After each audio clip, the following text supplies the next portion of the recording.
Okay, ma'am, can we wait for a couple of minutes? Sure.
Good evening, all. A warm welcome to Chemical Society's special talk on the International Day of Women and Girls in Science. This day is observed worldwide to promote gender equality in the field of science and technology or STEM. Today, we have with us Dr. Srabanti Chaudhury, Associate Professor, Department of Chemistry at the Indian Institute of Science Education and Research, Pune. She obtained her PhD from Indian Institute of Science and postdoctoral fellowships from Rice University, University of Texas, and Los Alamos National Lab. Her group's research revolved around the concept of statistical mechanics to develop theoretical models to investigate stochastic fluctuations in chemical physics, biology, and soft condensed matter. She is also the recipient of Best Thesis Award from Indian Institute of Science. With this short introduction, we can move on to the talk through which we celebrate the International Day of Women and Girls in Science. Please, ma'am. Yeah, thank you for this introduction. And I think I can share my screen, right? Yes, ma'am. Yeah, okay.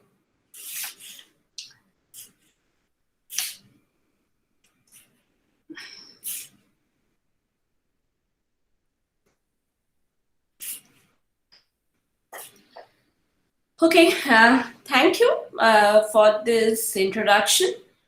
Well, today I'm really happy to be here talking to mostly to students, I believe. Even some faculties are also there. And I have been told to talk about my journey as a woman scientist. And that's what I'm going to talk about. What is the life of a scientist, a woman scientist, if you want to specify, and what is this journey all about? So most of you can see me, but this is something like how I really look now. This is my latest picture during the COVID days, so I thought of showing you this one. So this formal introduction has all been done.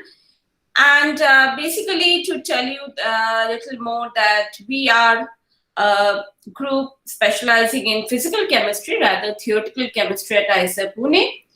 And we have been using concepts of statistical mechanics to develop theoretical models to study different biological systems in the field of single molecule catalysis, polymer physics, and any kind of soft condensed matter theory.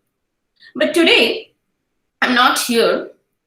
This is an exception, rather. I would say today I'm not here to talk about any of these here in this talk.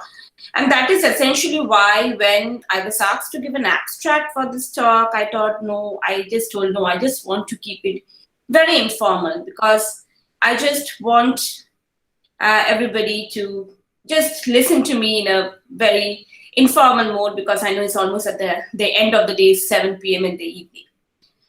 Anyway, so here I'm here to tell about what I am here today, what I've gone through or what I'm going through and how I came here. That's the main, how I landed at IISER Pune. This is what I'm going to talk to you.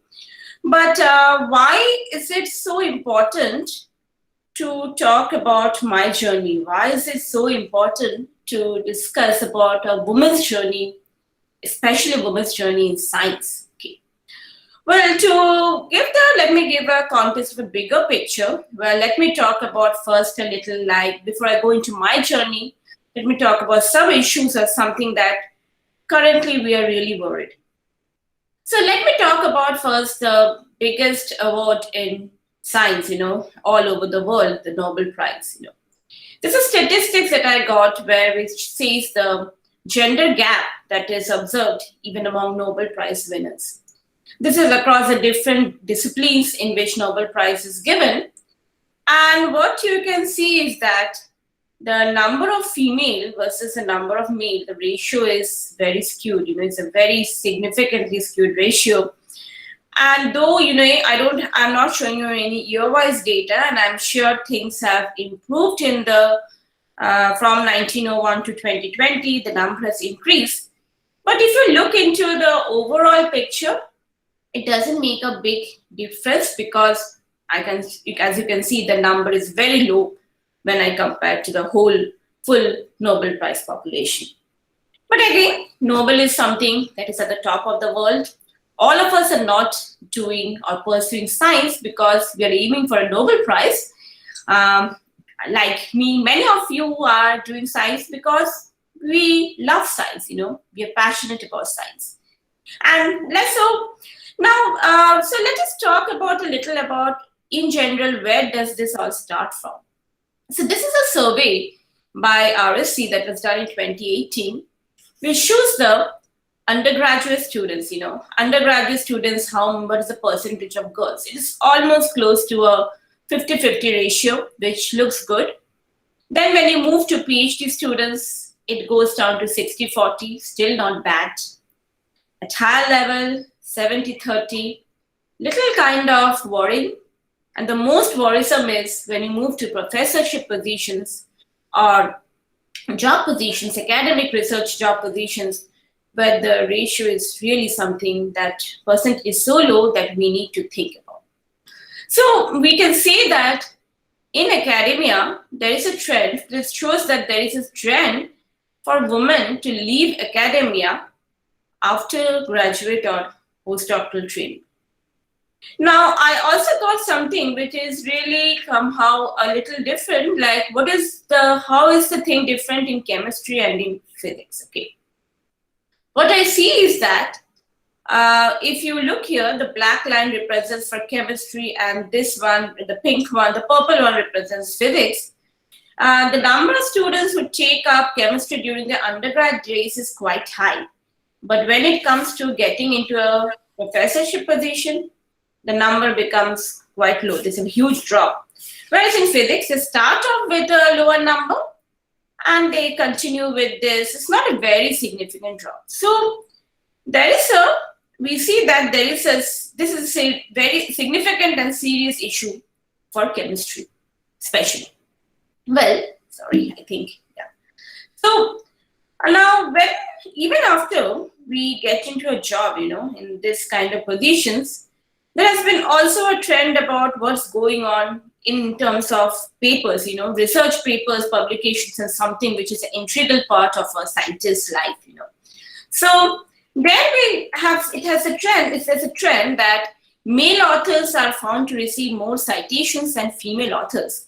It may also mean male anyway, since the number is much more in this area for men compared to women. There's a gap always there. Of course, it depends upon the fields and subfields.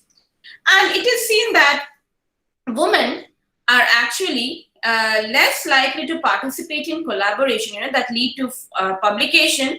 And also the number of is much likely for a woman to be listed as a first or last author of such papers. So also one more thing that is important is that it is found that women are very much underrepresented in tenure track and research university faculty positions. Well, This is a survey that I got from a recent survey where it shows that how is it, this is of course for the biological sciences department and the biological science institutes in different academic institutions around in our country. And if you see that this is quite worrisome, apart from TIFR, I think like the ratio is quite skewed, you know. If we talk about the oldest research institute, the more than 100 years old ISC, this is something very worrisome. Even IISERs are also not very good shape, but ISC, and I know being at IISER, I know it's improving, but ISC is really something that one needs to worry about because it's been going, such a long running research institute. Well, now that we say that, okay, what happens after recruitment? You know, all of us are recruited at the level of assistant professors. And this is data from IISER. This is again for the biological science department, where if you see as you move to the senior positions, the ratio of male versus female becomes significantly, become very significant. You know, the number of percentage of female who make up to this professorship positions, even at IISER also, is a little better, but it is much lower. You know, if you look at this bar diagram, it just goes on decreasing. So this is the data for biology, and to be very honest, it is much better in biology. The number of female faculty in any other basic science stream is much low. Biology has a maximum number of women, you know, and that's what I also see in our IISER. Maybe more women are pursuing biology as a career. That may be one of the reasons. Anyway, that's a different story, but this is something that has been reported. Now, one may think that this is only a scenario at India. Well, this is a study, 2017 Princeton study, one of the biggest research institute, most prestigious institutes, where we have seen the same kind of trend, 60-40, then again, some 57-43 is something that they show, then 75-25. So the main thing is that the retention firstly, there is a barrier for taking up a career in research in an academic and research institution. And then the next thing is that how is the development going on when it comes to senior roles? Well, the number drop has been seen, which we see is really significant, and it is something like what we can say, it is there globally. Now, one can actually put forward and say what are the reasons for all of these things.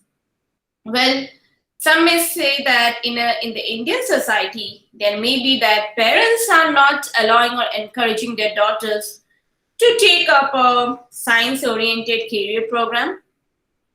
Or maybe it is assumed, or rather people believe, that women are not good enough to achieve this.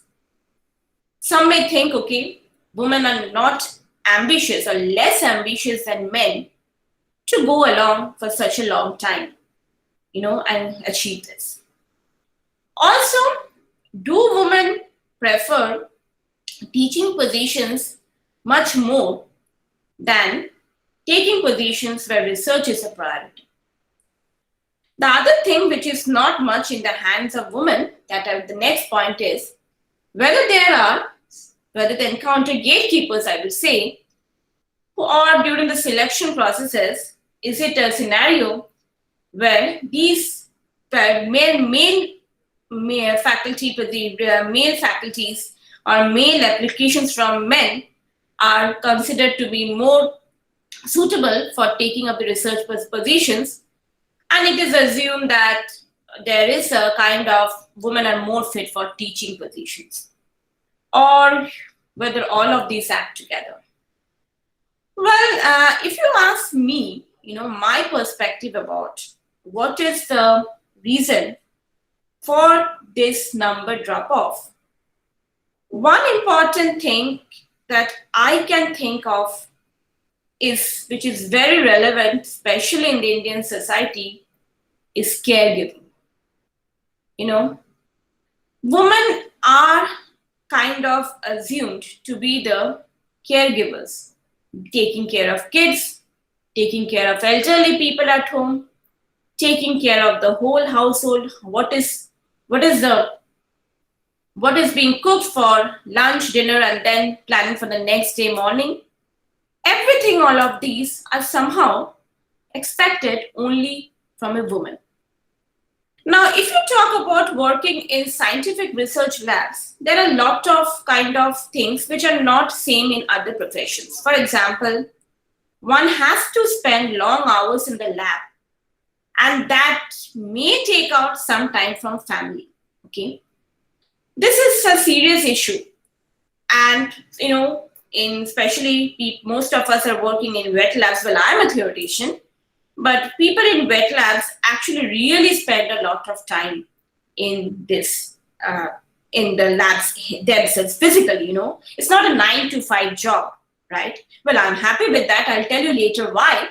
But you're expected. There's no particular work hours for us. Research is something like that.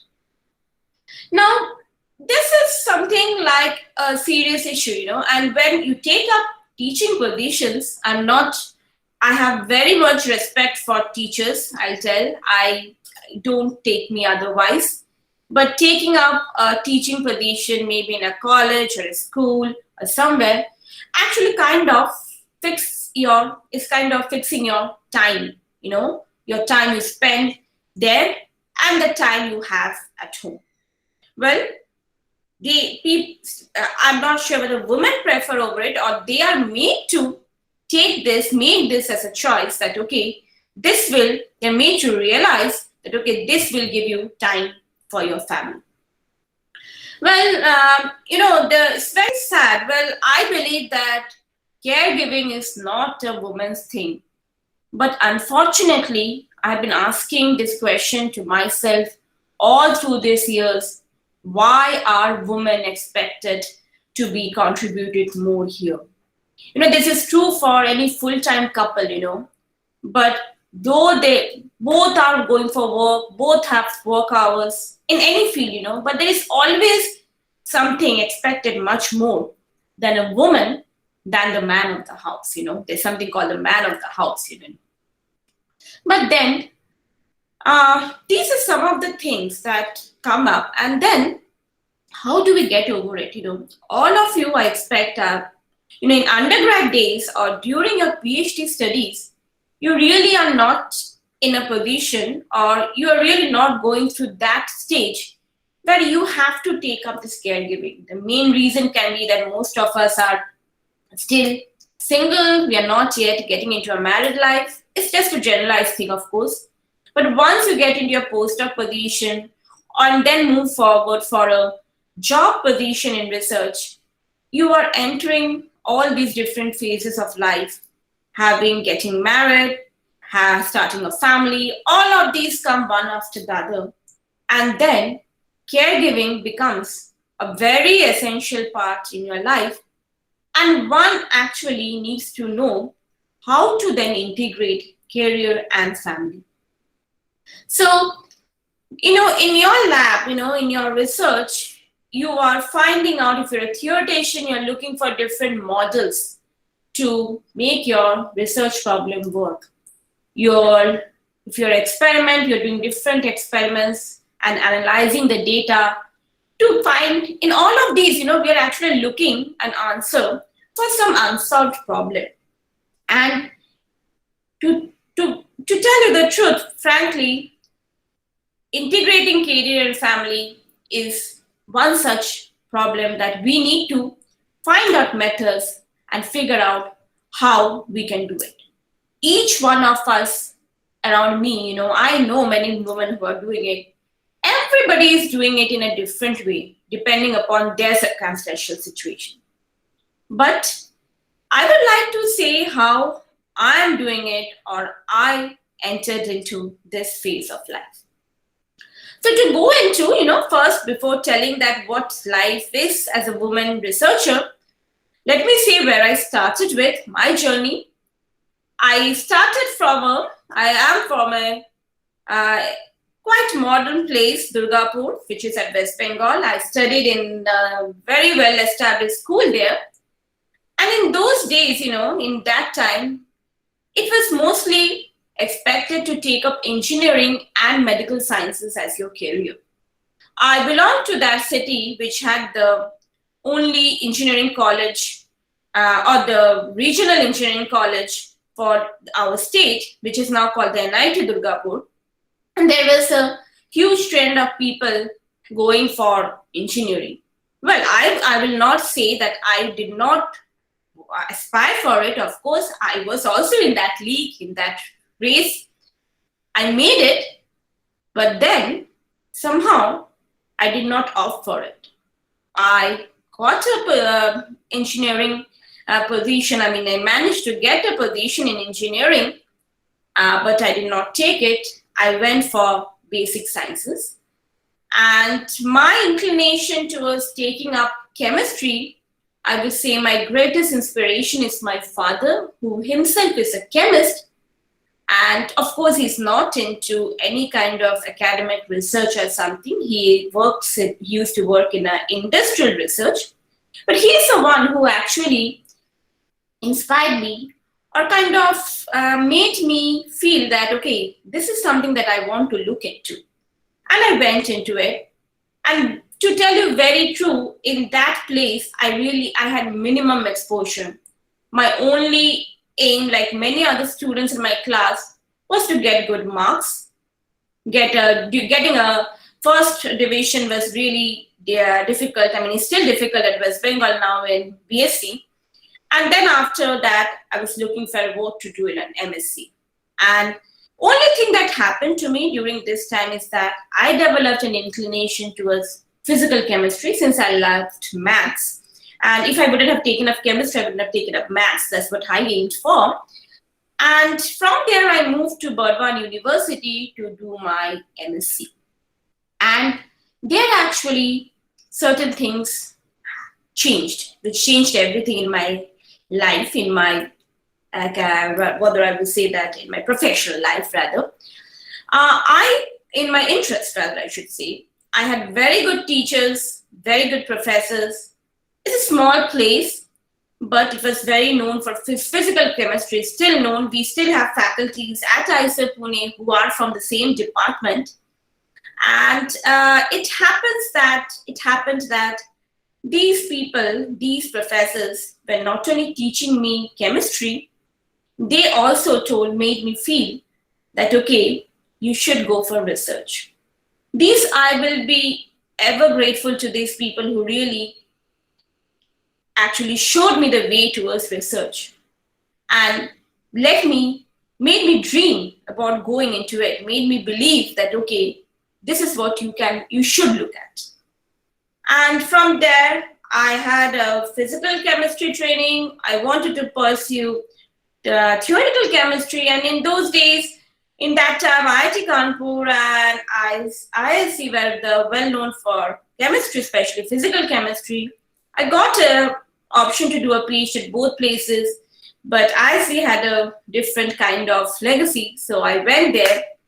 And this is my PhD advisor, Professor Bini Churan. Bini has taught me many things apart from guiding me in my research. The best thing that he taught me in my life, which I am still exercising each and every day, is to maintain a balance between your professional and your personal life. This is very, very important. I have to have a personal life, I mean, I was that time seeing someone, who happens to be my husband now.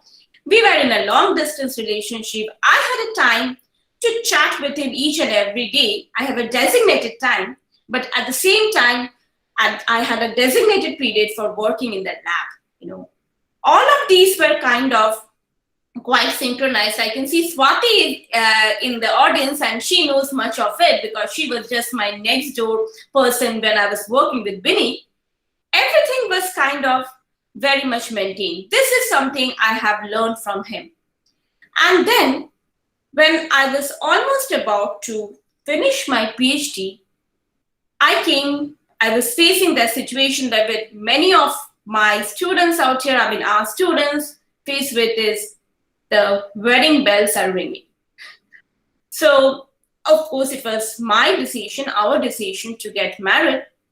But somewhere in my mind, I was really skeptical about what next, right? Where I will land, you know, or will marriage ever be some kind of hindrance for me to go forward in research, to pursue research?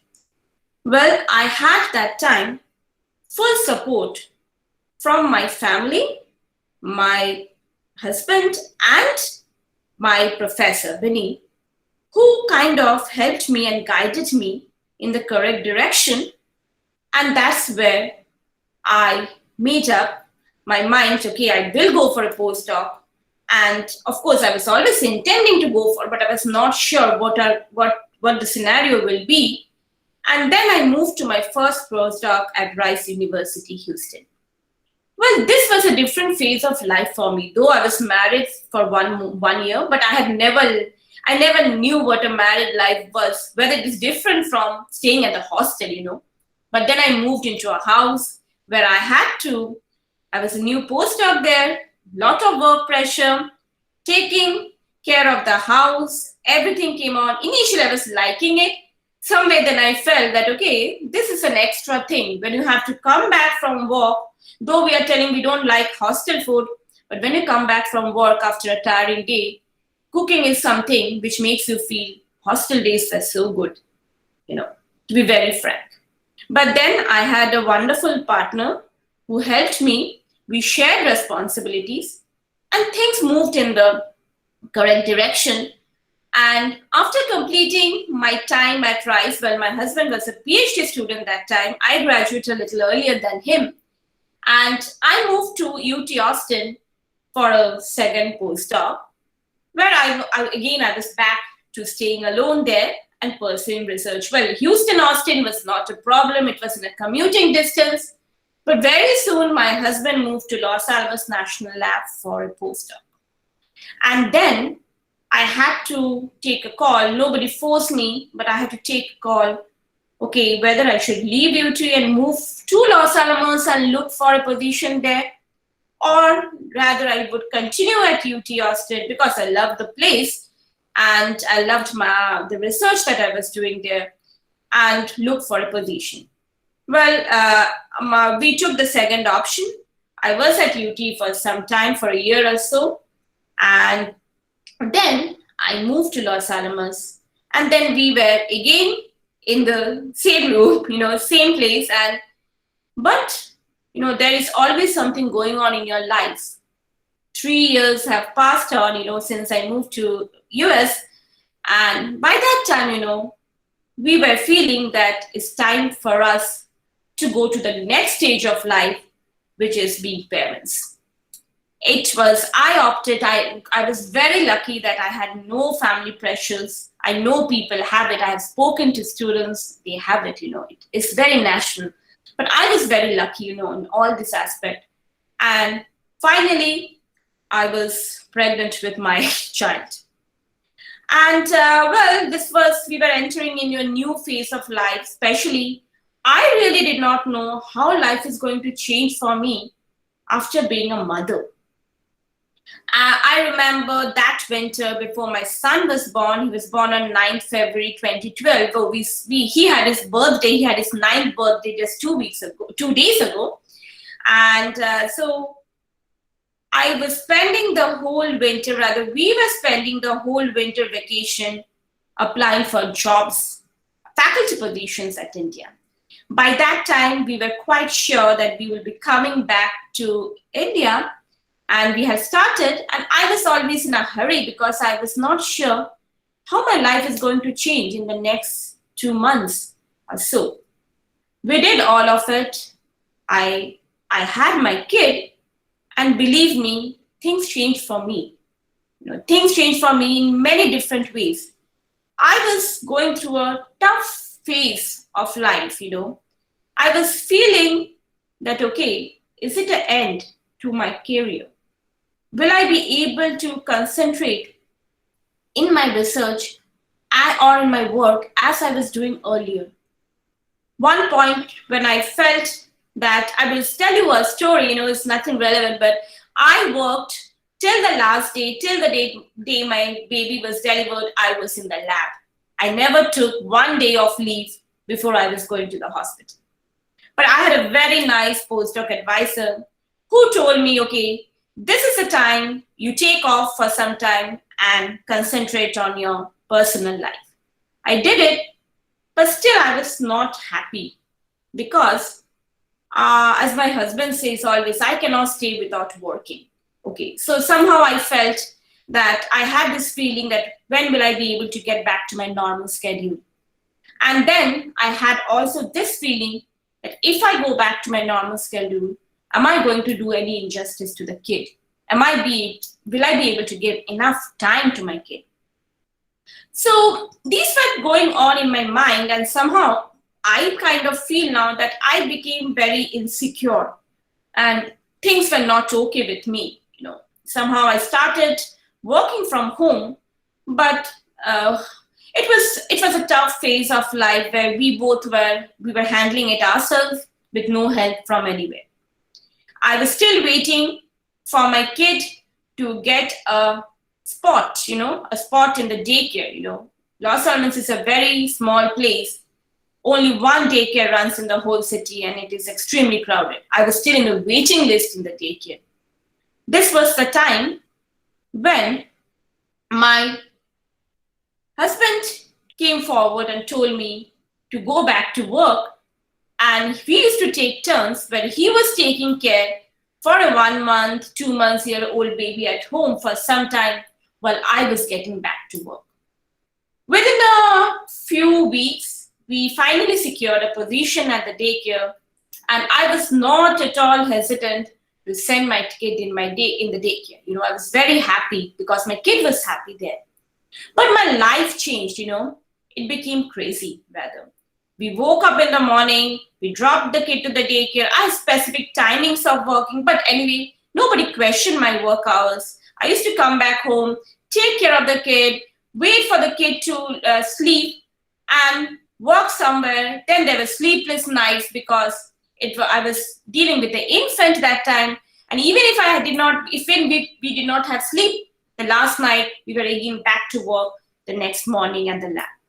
And this went on, and with things going on, what happened is that both of us started getting some intimations from Indian research institutions for faculty talk recruitment. Came to India, we gave talks, we went back, and both of us got an offer, a job offer, but unfortunately, we couldn't make it at the same place. We were very happy that finally we are in a place where we are going to do what we want. Both of us wanted to go into research, take up research as a profession. Both of us were very happy that, okay, he was about to go to an IIT, I was about to join an IISER. We were all very happy. And we were really happy to go back to India also. But as the days approached, we could feel or we could realize that it will be tough because one of us, we have to stay away, and that too, one of us have to stay with the kid alone. These were some of the things that were going out in our mind. And then finally we decided, okay, let us join, one of us join first. And this is where how I landed at IISER Pune. When I came to IISER Pune, I was very thrilled. A new institute, new people, young people, and having a great director, Professor Ganesh. This person in my professional life has a great impact. He has never made us feel within the institute that women are any way different from the men faculty. And that's true even for my current director, Professor Jayant Kankar. Both of them have been really trying to make people believe that, okay, there is no discrimination between men and women faculty. But, things are not always it's not only one person in the institute.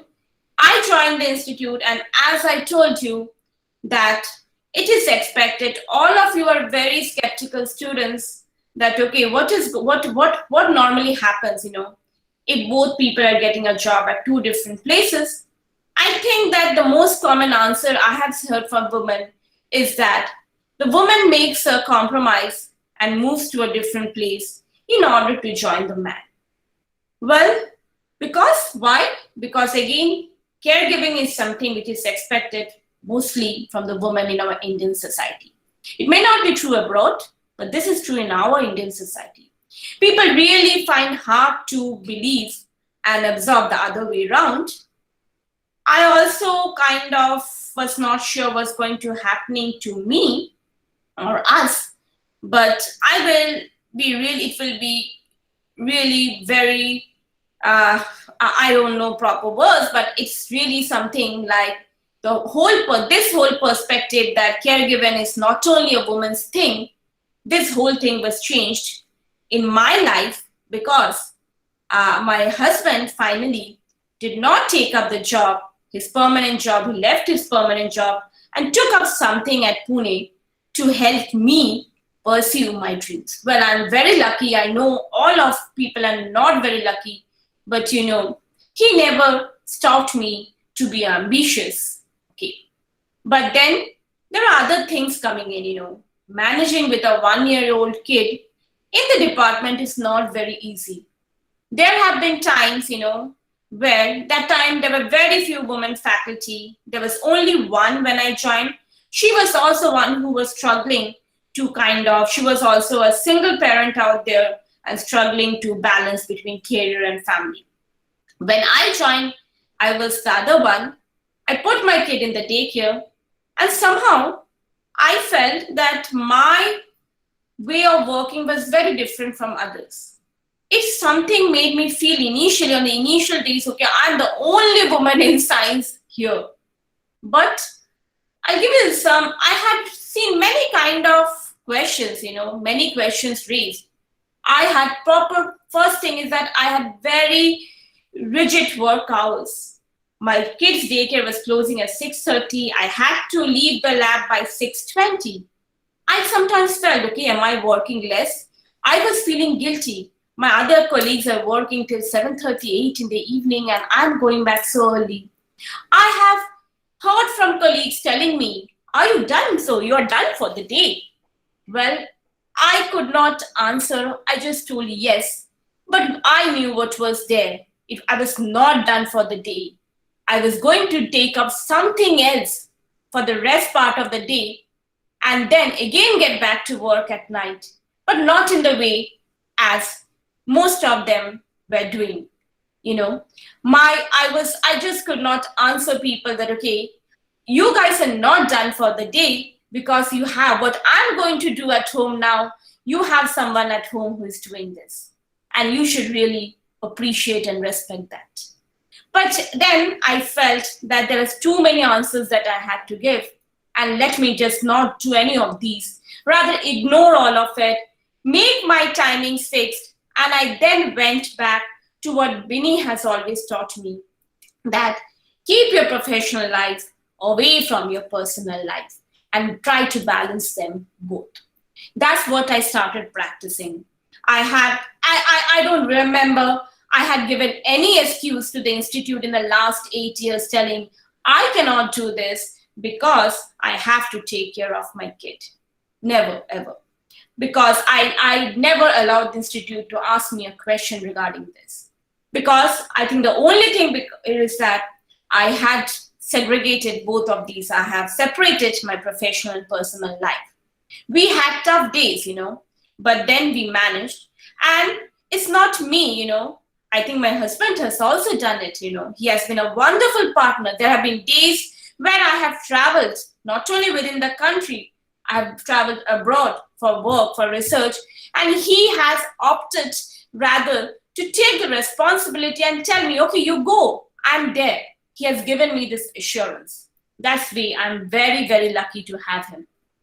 Then, but things, we were thinking that someday this whole thing will subside, everything will be okay. But always we do not have things as we want. In 2018, my husband had to move to a different place for good. He moved to a different city, and till then, till date, I'm actually now functioning as a single parent at IISER. Well, my days are crazy, I would again say. I do not have an option to get up late in the morning because I know that I have to. I'm the only one who have to do it. I go drop my kid to the daycare. I have my personal time of taking a walk in the morning, go to the lab, talk to my students. When I talk to my students or going to sit in front of my laptop and read a paper or do something, I really forget what are the other things that I go through starting from the morning. This gives me a kind of satisfaction and makes me feel that this is worth what I'm doing is worth. I couldn't have made it, I couldn't have been happier than being here, being as a researcher in any other profession because I wanted, I did what I wanted. That is very important. Again, for all of us, something for all of you who are here in the audience, I just want to tell you something. Of course, I should mention my days are crazier now because of the COVID situation. School is closed, daycare is closed. I'm kind of juggling between work and home. But still, till that, when I was away for some time and then I came back, when I went to my research lab, talk to student, it kind of takes away everything. I'm very happy to talk and with my students, and they are my greatest inspiration. So, it's been a tough journey till now, and I know it's not yet over. And I think it will be unfair if I don't show the picture of my family. This is my 9-year-old kid who turned 9 in 2 days, last 10, 2 days. He was 9 February was his birthday. But then here, I would say he is one of my greatest inspiration. I'm happy because he's my greatest, and even if I fall apart sometime, he's the one who boosts me up and he is proud of me. That's what really is very encouraging to me being a mother. I would like to tell all of you students, who are in the audience that don't let your dreams go. I may be fortunate in some aspect, but you may be not, or you may be, you don't know. But please don't let your dreams go. Don't kill your ambition. If you're ambitious to do something, if you're ambitious to, I know taking up research as a career requires a lot more of time than any well-described job, well-prescribed job. I'm not telling that all of you will make up to research and all of you may not be interested in, but don't be scared, that what is coming. There are different ways, there are different ways to integrate all of it, to take out, to figure out something. I've been doing it in this way. You guys may be doing it. All of you may find out some other ways, I've been taking help from so many resources, I've been doing it all alone. Believe me, I don't have a family support here, but parents support out here. I've been doing all of it. We have been doing all of it just because I wanted to pursue research as my career. And one thing that is very important, I have spoken to my PhD students who are not mine, to PhD students who is very much unsure what is going to happen to them if they go for a postdoc. They will be supported by family? And before even venturing into that, they take a step backward. Please don't do it. Please try for it. Don't let people say that women are not good enough or women are less ambitious. It's our job, to prove that we are no less than men. Give us the opportunity. We will do it. My philosophy is a little different. I don't want somebody to give a woman a priority. I want, this is to all the male fraternity, I will say, treat me as one of you. I don't want anything more. Treat me equally. That's my only expectation from the scientific society or from any society, I would say, friends, family, everybody. Finally, I would like to tell you that if you ask me, I would say I'm happy. I'm I'm proud to be a mom. I'm proud to be a researcher. And above all, I'm proud to be a woman. Thank you.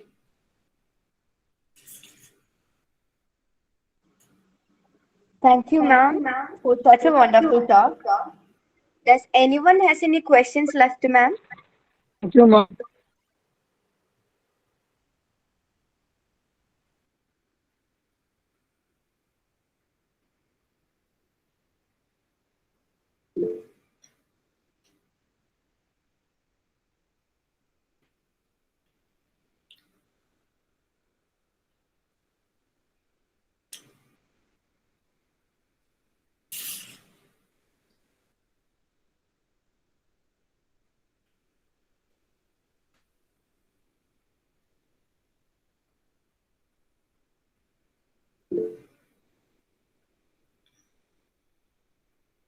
Thank you for calling me. And I believe that I'm not the only one. There are many women who are doing this, and I would tell you that it is not so bad. It's not so bad. It may look difficult, but after all, I would like to say that I would like to thank all my family, my husband, my child, my mentors, my administrators. Everybody has given me immense support and made me confident. That's very much important, and made me feel that okay, I deserve this. I deserve to be here.